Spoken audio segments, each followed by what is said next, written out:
This is a National Diaper Bank Network Minute. We know students need material things to succeed, like a good breakfast, transportation. So schools have long provided meals and buses. But what about period supplies? Where are student menstruators left when they just can't afford the products they need to even attend school? We're joined today by Lacey Jarrow of the National Diaper Bank Network, who's going to talk a little bit about period supplies in schools and how more schools are getting on board and realizing that this is an essential product for student success. Thanks so much for joining us, Lacey. Thanks for having me, Colleen. So where are we nationally on this issue? So a little all over the place, but we have 19 states and Washington, D.C. have passed legislation to require that period products be provided in schools. And then there's an additional 6 states that have passed funding, so budget funding for schools to provide products. It's not a requirement in those 6 states that products be provided, but schools can access funding to provide products. Unfortunately, in many of those states, the funding is just not enough. And so while 25 states and DC have made this a priority to ensure that students have products, there is certainly more work to be done across the country. And I know that you've written model legislation that advocates can use and take to their state legislature. And I'm going to go out on a limb and guess that that is both a requirement and a funded requirement. That's absolutely correct, Colleen.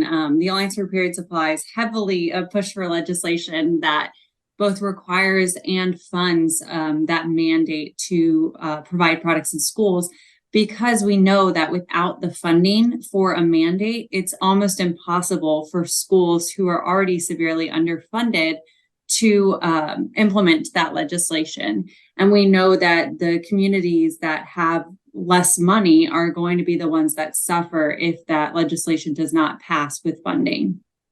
Let's talk a little bit about the benefits when schools invest in these products. Have we seen real measurable outcomes?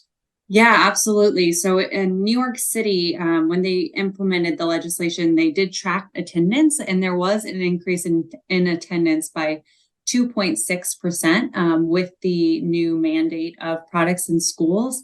According to Period and Thanks, they did a study called the State of the Period Study, which found that 1 in 4 students miss school because of lack of access to products. And so we know that there is a tie-in between attendance and having these products. I know you mentioned that, we provide meals and we provide other materials for students. Period products need to be treated as school supplies because we know, based on that information, that they are necessary for students to get to school. And we know that attendance is so tied to student achievement and even student graduation versus dropout. Absolutely. And especially following the pandemic, a lot of states are experiencing truancy rates being at all-time highs. And so it's really important that states look at providing period products as an option for, getting people to school.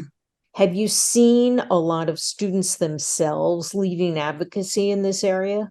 Yes, I mean, this effort has been almost entirely led by the youth, whether it's youth that went to adults so that the adults could use their voice, or whether youth went directly to the state legislators to ask for this change. I'm thinking about Minnesota that passed this bill this year, which a group of high schoolers went to the state elected official and said, this is a serious problem. And that led to this important piece of legislation being passed in that state. So youth are definitely at the forefront of this movement.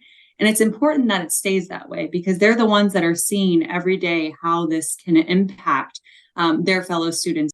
Since so many of these folks are young, and since your job is really supercharging advocates, right? Putting them in a position to really make change, giving them the knowledge of how government works, it must be so satisfying to help a 17-year-old see their first attempt at changing the world actually work.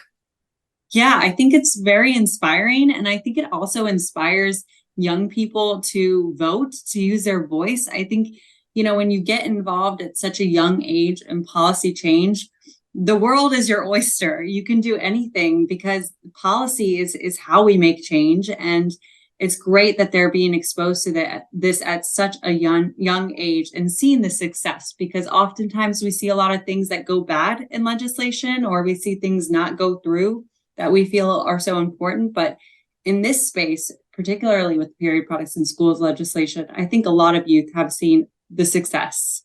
So the Alliance for Period Supplies launched its first ever student advocacy toolkit, which goes through, how you would contact your legislator if you're interested in passing this legislation in your state. You can see where your state's at by using our web pages. We have a period products in schools page, so you can see if your state falls into a category where you're funding and requiring, or maybe you just have the grant. And using the toolkit will help advance your efforts, and you can also bring other students in and start a club at your school.